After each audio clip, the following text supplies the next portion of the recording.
नमस्कार बच्चों, स्वागत है आप सभी का आज के इस वीडियो में, जिसमें हम सॉल्व करने वाले हैं 2 सितंबर 2020 की वर्कशीट को।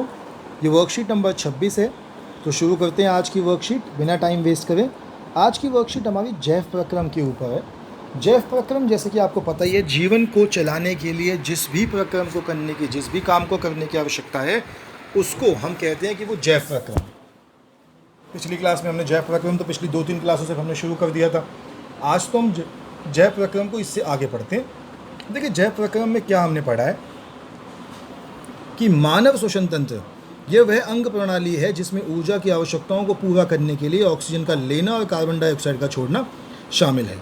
श्वसन तंत्र, तो बेटा हम जब सांस लेने की बात करते हैं तो सांस लेने से हमारे शरीर को ऊर्जा मिलती है। आप एक बार अपनी आंखें बंद कीजिए और सोचिए कि अगर आप सांस लेते हैं तो वो कहाँ जाती है। तो हम नाक से सांस लेते हैं, वो नाक के थ्रू गले में जाती है, गले से होती हुई हमारी छाती में जाती है, छाती में फेफड़ों में चली जाती है। आप अगर सांस लेंगे तो आपको महसूस होगा कि आपकी छाती बाहर की तरफ उठती है। वो इसलिए उठती है क्योंकि जब हवा छाती में भर जाती है तो फेफड़े फूल जाते हैं। तो इसी को पढ़ते हैं आगे कि कैसे कैसे सांस अंदर जाती है। तो श्वसन तंत्र के अंग और उनके कार्य। पहला अंग है नाक। नाक के बाहरी नथुने का एक जोड़ा होता है। छोटे बालों के रोम नसिका के आंतरिक भाग को ढकते हैं और बाहरी रोगाणुओं से शरीर की रक्षा करते हैं और सांस लेते वक्त हवा को आंतरिक आर्द्रता प्रदान करते हैं। यानी कि जब हम सांस लेते हैं तो हमारे नाक जो होते हैं उसके अंदर के जो बाल होते हैं वो बाहर के वातावरण से अशुद्धियों को शरीर के भीतर नहीं जाने देते। दूसरा है स्वयंद्र। यह एडम एप्पल या वॉइस बॉक्स के नाम से भी जाना जाता है। यह वह हिस्सा है जो खाद्य कणों को निगलने के दौरान उठता और गिरता है। तो आप जब खाना खाने बैठेंगे आज, तो अपना एक हाथ निवाला निगलते टाइम अपना एक हाथ अपने गले पे रखिएगा। आपको महसूस होगा कि आपके गले की जो मांसपेशियाँ हैं वो उठती और गिरती हैं। वो जो मांसपेशियाँ होती हैं वो सेंड के नाम से जानी जाती हैं। तीसरा है ग्रसनी। तो बेटा ग्रसनी जो होती है वो नाक कक्ष ग्रसनी के रूप में एक विस्तृत खोखले स्थान में खुलता है। यह हवा और भोजन दोनों के लिए एक आम रास्ता है। यह खाद्य कणों को वायु नली में प्रवेश होने से रोकने का कार्य करता है और उपकंठ एवं लोचदार उपस्थिति है जो संयंत्र और अन्न की नली के बीच एक स्विच के रूप में काम करता है। याद रखिए कि हमारे गले में एक ही पाइप है, खाने के लिए भी वही है और सांस लेने के लिए भी वही है। तो जब आप खाना खाते हैं आप उस समय सांस नहीं ले सकते, और जब आप सांस लेते हैं तो उस समय आप खाना नहीं खा सकते। दोनों में से एक बार में आप एक ही काम कर सकते हैं। समझ में? तो इसी के साथ आगे बढ़ते हैं। श्वास नली। तो श्वास नली स्वयंत्र के नीचे से होते हुए गर्दन के नीचे तक जाता है। श्वास नली की दीवार सी आकार की उपस्थिति में बनी होती है जो इसे पिचकने से बचाती है। तो याद रखिए कि हमारी जो श्वास नली होती है पिचकती नहीं, क्योंकि इसके आकार इस तरीके का होता है। फिर होती है श्वसनी। श्वसनी 2 नलियों में विभाजित होती है जिन्हें श्वसनी कहा जाता है, जो प्रत्येक फेफड़े में प्रवेश करती है। श्वसनी द्वितीय और तृतीय श्रेणी के बाद भी श्वसनिकाओं में विभाजित होती है, जो आगे कूपिकाओं में विभाजित हो जाती है। तो बेटा अगर इस चित्र को आप देखेंगे तो नाक से हवा जाती है, नीचे जाके वो श्वास नली में जाती है, और श्वास नली के बाद वो यहाँ पे विभाजित हो जाती है दोनों फेफड़ों की तरफ। वो जो विभाजित होती है यहाँ पे दोनों फेफड़ों की तरफ, इन्हें हम श्वसनी कहते हैं।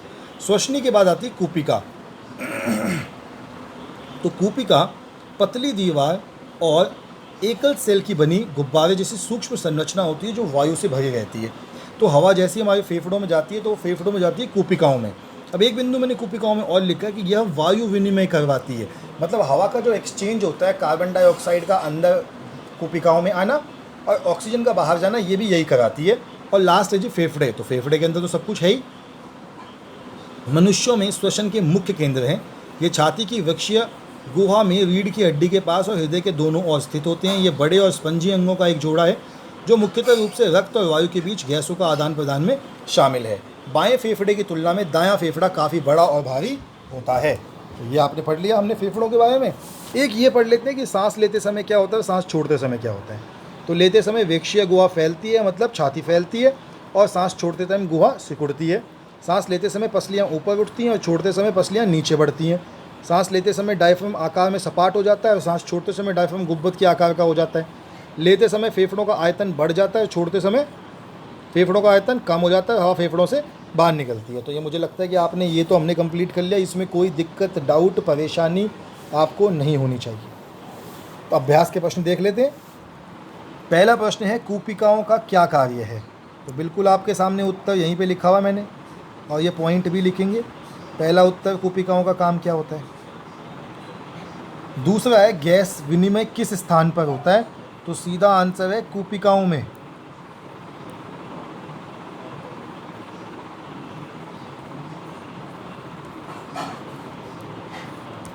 कूपिकाओं में होता है गैसों का विनिमय, पूरा आंसर लिख लेंगे अपने आप। तीसरा है सांस लेने और सांस छोड़ने की प्रक्रिया के बीच में अंतर स्पष्ट कीजिए, तो ये लिखा आपका सांस लेने और ये लिखा सांस छोड़ने, कर लीजिए अंतर। चौथा प्रश्न है मानव श्वसन प्रणाली का नामांकित चित्र बनाइए। तो बेटा नामांकित चित्र अगर आपको बनाना है तो उसके 3 तरीके हैं। पहला तरीका तो ये है कि वीडियो में पीछे जाइए, मैंने आपको डायग्राम दिखाया था, वो डायग्राम बना लीजिए। वो नहीं अच्छा लग रहा तरीका तो अपनी NCERT की किताब खोलिए, उस किताब में छठा चैप्टर खोलिए, चैप्टर के 7वें पेज में आपको ये मिलेगा डायग्राम, उस डायग्राम को बना लीजिए। वो भी नहीं पसंद आ रहा तो तीसरा तरीका ये है कि साइंस मंत्रा जो चैनल है इसका इंस्टाग्राम का पेज है, इंस्टाग्राम के पेज में मैंने बहुत सरल सिंपल चित्र डाला हुआ है, उस चित्र को वहाँ से कॉपी कर लीजिए। तीनों में से जो तरीका आपको अच्छा लग रहा है उस तरीके को फॉलो करके आप चित्र बना सकते हैं। अब आपको कुछ पल का समय दे रहा हूँ इन आंसर्स को लिखने के लिए, फिर ये 5वां जो आखिरी आंसर बचा है उसको डिस्कस करते हैं।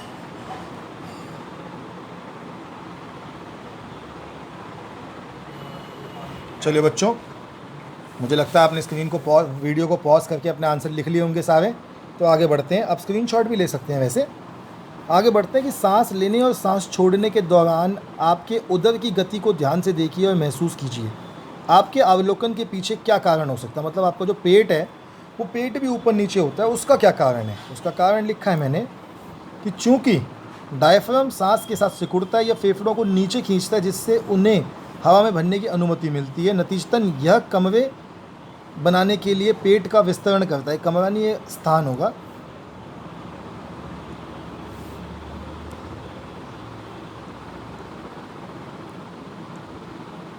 स्थान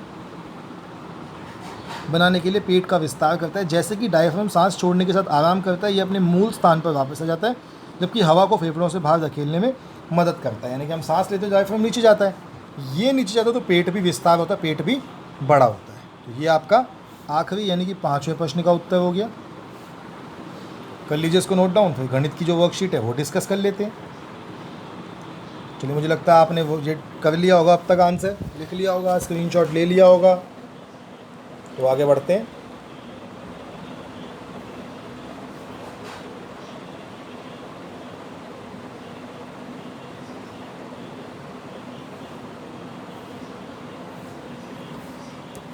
अगला प्रश्न देखिए, तो वो कहता है कि याद कीजिए और बताइए, 26वीं वर्कशीट है ये, याद कीजिए और बताइए कि बिंदु P x1 y1 और Q x2 y2 के बीच की दूरी d होती है। d के हमने क्या कहा था, डैश होती है। d मतलब डिस्टेंस, और इसको हमने एक चीज़ से निकाला था, हमने निकाला था इसे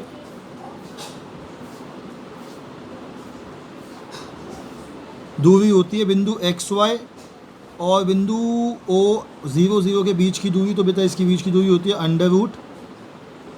√x² प्लस y², ये फॉर्मूला होता है। क्या 2 से अधिक बिंदु लेने पर दूरी सूत्र का प्रयोग किया जा सकता है? हाँ जी, बिल्कुल किया जा सकता है दूरी सूत्र का प्रयोग। बस एक बात का ध्यान रखना पड़ेगा कि एक बार में सिर्फ 2 ही बिंदुओं के बीच की दूरी निकल सकती है, उससे ज़्यादा की दूरी एक बार में नहीं निकलती। उसके बाद आपको ज़्यादा बिंदु लेने पड़ेंगे, मतलब आप निकाल सकते हैं लेकिन इतनी आसानी से नहीं निकलने वाला। तो आगे अब वो कहते हैं कि समदूरस्थ या समान दूरी पर जो बिंदु हैं वो कैसे निकलते हैं। तो बेटा एक्स अक्ष पर एक बिंदु याद कीजिए जो बिंदु A और B से समदूरस्थ। तो ध्यान से समझिए, उसने एक्स अक्ष के बिंदु को निकालने के लिए बोला है, तो इसका मतलब उसका y 0 है। भाई जो भी बिंदु एक्स अक्ष पे स्थित होता है उस बिंदु का y 0 होता है। अगर कोई बिंदु y अक्ष पे स्थित होगा तो उसका x अक्ष 0 होगा। ये चीज़ ध्यान से समझनी है आपको। अब समदूरस्थ है तो 2 बार दूरी सूत्र लगाया, एक बार लगाया A और इस पॉइंट C के लिए, और फिर लगाया B और C के लिए। दूरी सूत्र आपको पता ही है, √x2 - x1 plus y2 - y1, और दूरी निकल जाएगी आपके पास। अब अगर ध्यान दें तो यहाँ पे सिर्फ आपको x की वैल्यू निकालनी है, इसीलिए क्योंकि एक ही बात पता लगी, मतलब एक ही बिंदु है तो आराम से निकल सकता है। आगे देखते हैं, दूसरी स्थिति देते हैं कि 3 बिंदु सरेखी हैं या नहीं है। तो बेटा अगर 3 बिंदु हैं ए बी सी चित्र के अनुसार, अगर ये सरेखी हैं तो अगर मैं ए बी और बी सी को जमा करूँगा तो पूरे ए सी का मान आ जाएगा। अगर ए बी और बी सी को जमा करके ए सी का मान नहीं आता तो ये सरेखी नहीं है। 3 त्रिभुज बनाते हैं यदि A B plus B C A C से बड़ा है, A B plus A C B C से बड़ा है, A B plus B C A B से बड़ा है। मैं आपको जनरल बताता हूँ बेटा, 3 बिंदु अगर सरेखी नहीं है तो वो त्रिभुज बनाते हैं। समझ में आप इस बात को? तो इसको ध्यान रखिए। उदाहरण है बिंदु P, T और Q से बनने वाले त्रिभुज का प्रकार बताइए। अब अगर आपको त्रिभुज का प्रकार, बेटा जितने भी ऐसे क्वेश्चन है उसमें एक चीज़ कॉमन है, आपको दूरी, समझ रहे हैं, इसमें दूरी आपको सब में दूरी निकालनी है। तो अगर दूरी नहीं निकली मतलब आप दूरी निकालेंगे सब में। किसी भी तरीके के इसमें क्वेश्चन होंगे तो आपको दूरी सूत्र लगाना पड़ेगा, चाहे आपको त्रिभुज पूछें चाहे चतुर्भुज पूछें, उन सब में आपका दूरी सूत्र ही लगेगा।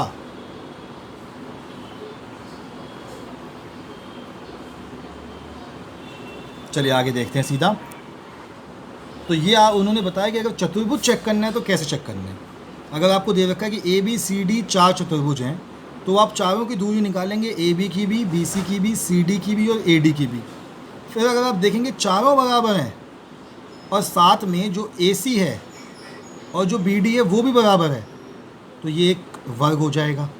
अगर चारों बराबर हैं लेकिन बीच के जो ए सी बी डी है वो बराबर नहीं है तो समचतुर्भुज हो जाएगा। और अगर आमने सामने वाली भुजाएं बराबर हैं, विकर्ण बराबर हैं तो ये आयत हो जाएगा। और अगर कुछ भी मतलब चारों भुजाएं तो बराबर हैं, आमने सामने वाली भुजाएं तो बराबर हैं लेकिन ए सी बी डी बराबर नहीं है तो ये एक समांतर चतुर्भुज हो जाएगा। अब पहला क्वेश्चन है कि निर्धारित कीजिए कि क्या बिंदु और बिंदु सरेखी हैं। 3 बिंदु दे रखे हैं। मैंने कैसे सॉल्व किया, तीनों बिंदुओं को मैंने ए बी और सी मान लिया, दूरी सूत्र लगाया ए बी के बीच में और बी सी के बीच में, और तीसरा दूरी सूत्र लगाया ए सी के बीच में। अभी आपको फॉर्मूला बताया था, A B plus B C बराबर ए सी, समझ में। तो अब फॉर्मूला लगाया तो under root x2 minus x1 का square plus y2 minus y1 का स्क्वायर, ये लगाया ए बी के लिए तो ये हो जाएगा बेटा 0 माइनस 4 यानी कि +4 हो जाएगा। 0 + 4 का स्क्वायर, 4 का स्क्वायर 16 और 3 माइनस 3 0। ऐसे ही बी सी में लगाया तो 2 माइनस 0 का स्क्वायर और 3 माइनस 3 का स्क्वायर, तो 2 माइनस 0 और 3 माइनस 3, ये भी आ गया। 4 का स्क्वायर यानी 2 का स्क्वायर हो गया आपका 4, और अंडर रूट 4 + 0 कितना होता है अंडर रूट 4। तीसरी तरफ ए सी लगाया तो ए सी हो जाएगा, ए ये है सी ये है, तो 2 माइनस 4 का स्क्वायर, माइनस 4 तो प्लस हो जाएगा क्योंकि माइनस ऑलरेडी क्वेश्चन में भी है, 6 का स्क्वायर और 3 माइनस 3 तो 0, तो ये आ गया अंडर रूट 16 जमा अंडर रूट 4 बराबर अंडर रूट 36। 16 का अंडर रूट 4, अंडर रूट 4 का 2 और 36 का 6, 4 जमा जो 6, 4 जमा, इसका मतलब ये कोलिनियर है। इसका मतलब आप लिखेंगे कि ये बिंदु सरेखी हैं, आप भी लिख देंगे कि बिंदु सरेखी हैं। अब दूसरा प्रश्न देखिए, तो दूसरे प्रश्न में उसने कहा कि बिंदु -8, 5 और x अक्ष के बीच की दूरी डैश मात्रक है। अब आपको दूरी निकालनी है तो एक बड़ा तरीका तो ये है कि दूरी सूत्र लगाओ, पर एक छोटा तरीका भी इसको सॉल्व करने का। अगर आप इतना बड़ा दूरी सूत्र नहीं लगाना चाहते तो एक छोटा तरीका है जो मैंने ग्राफ वाला आपके सामने सॉल्व किया है, देखिए ध्यान से।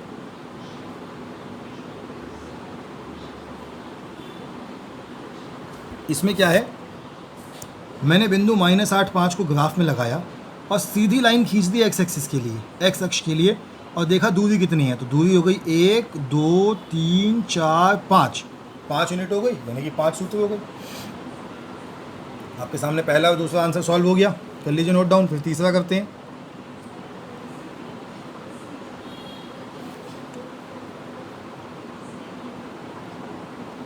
चलिए आगे बढ़ते हैं। तो तीसरा प्रश्न है, अब तीसरे प्रश्न में बेटा बिल्कुल जो आपको चतुर्भुज में समझाया था ना वही करना है। इसमें चतुर्भुज के 4 बिंदु दे रखे हैं और कहा बताए कैसे चतुर्भुज है। तो हमने क्या किया, 4 बिंदु लिख लिए ए बी सी डी। पहले निकाला ए बी, ये दूरी सूत्र लगा के आंसर आया 3 अंडर रूट 2। फिर निकाला बी सी, दूरी सूत्र लगा के ये आ गया 2 अंडर रूट 10। फिर निकाला सी डी, ये आ गया 3 अंडर रूट 2। और फिर आया डी ए, ये आ गया √40। तो ए बी निकाल लिया, बी सी निकाल लिया, सी डी निकाल लिया, डी ए निकाल लिया। अब चतुर्भुज में बनाया तो देखा आमने सामने, क्योंकि ए सी जो है वो ए बी के बराबर है, आमने सामने वाली साइड है। ए डी जो है वो बी सी के बराबर है, आमने सामने वाली साइड है।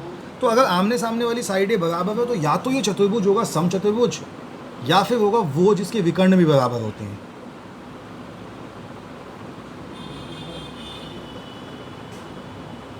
तो फिर मैंने विकर्ण निकाले। इसके विकर्ण कौन कौन से?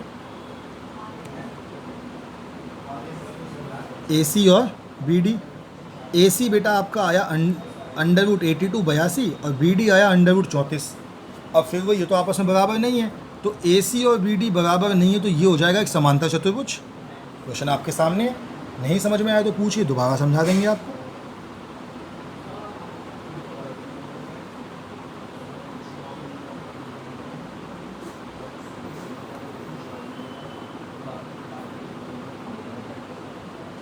चलिए, मुझे लगता है आपने नोट डाउन कर लिया होगा, तो आगे बढ़ते हैं। अब आगे बढ़ेंगे अगर हम, तो ये आपकी हिंदी की आज की वर्कशीट है। सीधा भावार्थ से शुरू करते हैं। राम लक्ष्मण परशुराम संवाद चल रहा था, तो उसके अंदर लक्ष्मण, पिछली बार हमने पढ़ लिया था कि लक्ष्मण ने जो गुरु परशुराम थे उनका थोड़ा मजाक उड़ाया, बोला कि आप अपने बारे में ही बात करते रहते हैं।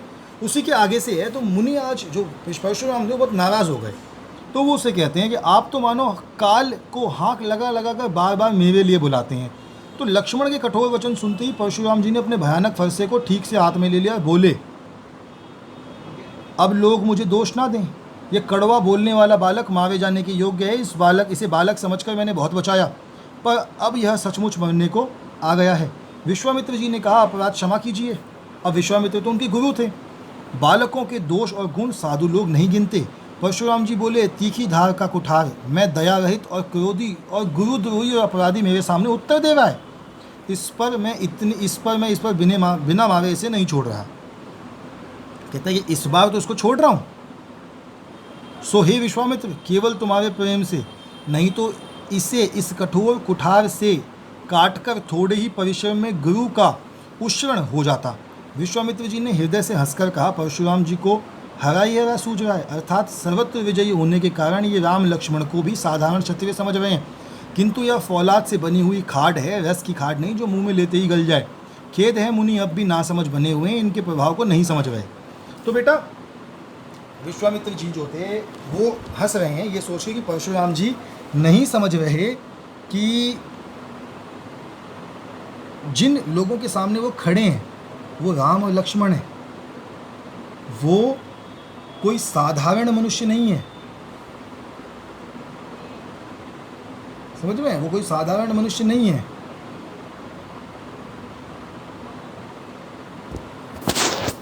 तो प्रश्न देख लेते सीधे बिना टाइम वेस्ट करें। तो पहला है कि निम्नलिखित अर्थ के लिए पद्यांश में उचित शब्द ढूंढिए। तो उचित शब्द आपके सामने है, मैंने लिखे हैं।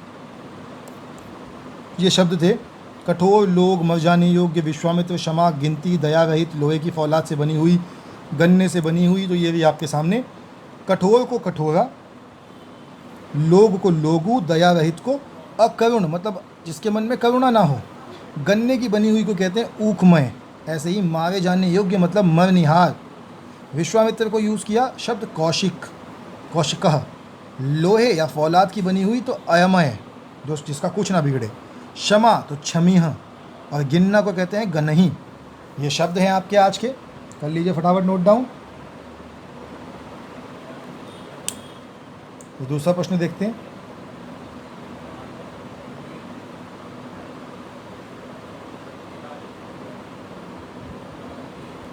तो अगला प्रश्न है कि परशुराम जी ने विश्वामित्र जी से लक्ष्मण के लिए क्या कहा, पद्यांश को पढ़कर बताइए। तो क्या कहा था बेटा उन्होंने कहा था लक्ष्मण के, दूसरा प्रश्न है ये, तो लक्ष्मण के कठोर वचन सुनते ही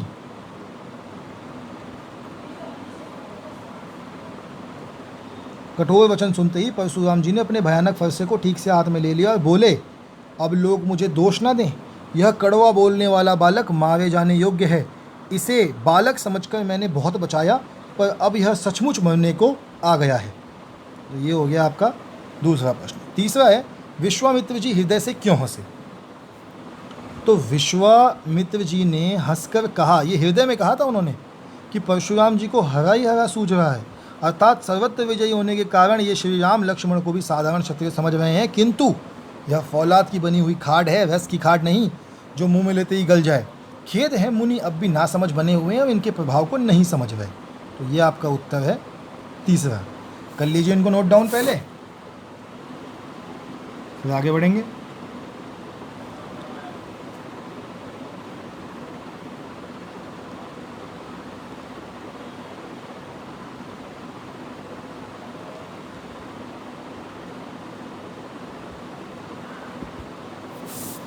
चलिए आपने नोट डाउन कर लिया होगा तो आगे बढ़ते हैं। प्रश्न है कि दूसरों की क्षमता को कम नहीं समझना चाहिए, प्रस्तुत कथन के बारे में अपने विचार व्यक्त कीजिए। तो बेटा मैंने लिखा है कि दूसरों की क्षमता को कम नहीं समझना चाहिए क्योंकि प्रत्येक व्यक्ति में कुछ क्षमता होती है तथा प्रत्येक व्यक्ति में कुछ आंतरिक गुण होते हैं। अब मैंने तो छोटा सा आंसर लिखा है, ठीक है। समझाने के लिए आप चाहें तो इसको डबल टेबल करके और अपने पॉइंट्स ऐड करके और बड़ा आंसर लिख सकते हैं, वो आप पे डिपेंडेंट है बेटा, उसके लिए मैं आपको परेशान नहीं करूँगा। आगे देखते हैं, अगला प्रश्न देखते हैं। पांचवा प्रश्न है कि ऐसी कोई घटना याद करके लिखिए जब आपने अन्याय का प्रतिकार किया हो। तो देखिए, मैंने एक बार एक बालक को एक कुत्ते को मारते हुए देखा था तथा मैंने उस बालक को समझाया और विरोध किया कि वे उस कुत्ते को ना मारे। तो ये मैंने अन्याय का प्रतिकार किया। अब अन्याय तो अन्याय है, चाहे वह मनुष्यों के प्रति हो या फिर जानवरों के प्रति। कर लीजिए इसको नोट डाउन। फिर आखिरी प्रश्न है जिसमें आपको विशेषण बताने हैं। चलिए देख लेते हैं आखिरी प्रश्न कि संज्ञा या सर्वनाम की विशेषता बताने वाले शब्द विशेषण कहलाते हैं। जैसे मेहनती बालक, मीठा आम। पद्यांश में के भावार्थ में से 4 विशेषण ढूंढ कर लिखिए। तो 4 लिखे हमने। वचन, कठोर वचन, तो वचन कैसा था? कठोर था। भयानक फरसा, फरसा कैसा था? भयानक था। मीठा बोलने वाला बालक, बालक कैसा था? मीठा बोलने वाला। और तीखी धार का कुठार, तो कुठार कैसी थी? तीखी धार वाली कुठार थी। समझ में? चलिए आगे बढ़ते हैं। अब क्या आगे बढ़ेंगे? बढ़ तो गए सबसे आगे, वर्कशीट ख़त्म हो गई है, अब कुछ आगे बढ़ने के लिए नहीं बचा। कल मिलेंगे आपसे कल की वर्कशीट्स के साथ। तब तक के लिए बच्चों, stay healthy and stay safe.